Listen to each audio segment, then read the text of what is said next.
Hi అండి. కొబ్బరి బాదం బర్ఫీ చేసుకుందాము. 2 కప్పుల కొబ్బరికి ఒక హాఫ్ కప్పు పంచదార వేసుకొని మొత్తం అంతా కూడా మిక్సీ చేసుకుంటూ కలుపుకుంటూ స్టవ్ మీద లో ఫ్లేమ్లో పెట్టుకొని తిప్పుకుంటూ ఉండాలి. ఒక పావు కప్పు బాదం వరకు తీసుకున్నాను నేను. వీటిని మిక్సీ పట్టి పౌడర్ చేసుకుందాము. ఇప్పుడు ఇది బాగా కొంచెం పాకం వచ్చే వరకు కూడా తిప్పుకుంటూ ఉండాలి. లాస్ట్కి మనకు రెడీ అయిపోతుంది అన్నప్పుడు ఈ బాదం పొడి కూడా వేసుకుని కలిపేసుకోవాలి. బాదం పొడి చేసి పక్కన పెట్టేసుకున్నాం కదా, ఆ పొడిని కూడా వేసి కలిపేసుకోవాలి. చాలా టేస్టీగా ఉంటుంది. ఒక్కసారి ఇలా ట్రై చేయండి. మీకు షుగర్ వద్దనుకుంటే బెల్లంతో కూడా ట్రై చేయొచ్చు. నేను ఈసారి ఇలా పంచదారతో ట్రై చేశానండి, బాగా వచ్చింది. మీరు కూడా ట్రై చేసి ఎలా ఉంది అనేది నాకు ఒక కామెంట్ అయితే పెట్టేసేయండి. ఇందులోనే కొంచెం నెయ్యి వేసుకుని మొత్తం అంతా కూడా మిక్స్ చేసేసుకుందాం. చూడండి, పాకం కింద వచ్చింది, దగ్గర పడింది. మనం ఇంకా ఒక 5 నిమిషాలు ఉంచుకుని అప్పుడైతే మనం ఒక ప్లేట్లో నెయ్యి రాసేసుకుని అందులో వేసేసుకుందామండి.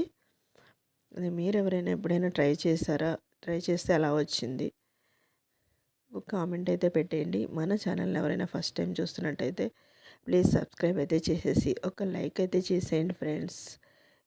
ఇలా పరిచేసుకుని ప్లేట్ మనకి ఎంతవరకు వస్తుందో అంతవరకు ఒక హాఫ్ అన్ అవర్, గంట అలా వదిలేస్తే చక్కగా గట్టి పడిపోతుంది అనమాట.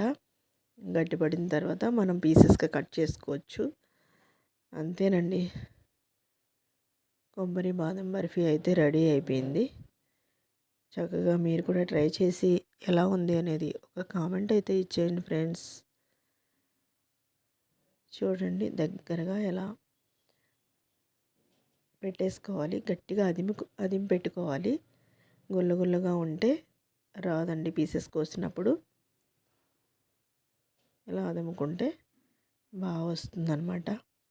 ఇలా గంట పాటు వదిలేస్తే చక్కగా చల్లారుతుంది. అప్పుడు చాకుతో ఇలా పీసెస్ ఇలా కట్ చేసుకుంటే నీట్గా వచ్చేస్తుంది అనమాట.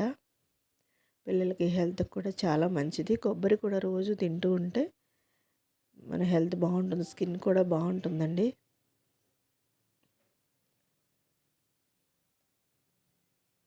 చూడండి, పీసెస్ అయితే వచ్చేసినాయి కదా. ఇంకా కొంచెం వేడిగా ఉంది. ఈ వేడి చల్లారిన తర్వాత పీసెస్ తీసుకుంటే వచ్చేస్తుంది. నేనైతే కట్ చేసి అలా వదిలేసాను. మనకు నీట్గా బాగా ఆరిపోతే పీస్ అనేది బాగా వస్తుందన్నమాట. చూడండి, ఇంకా ఆరలేదు, వేడి ఉంది కాబట్టి ఇలా ఉంది. Thank you for watching.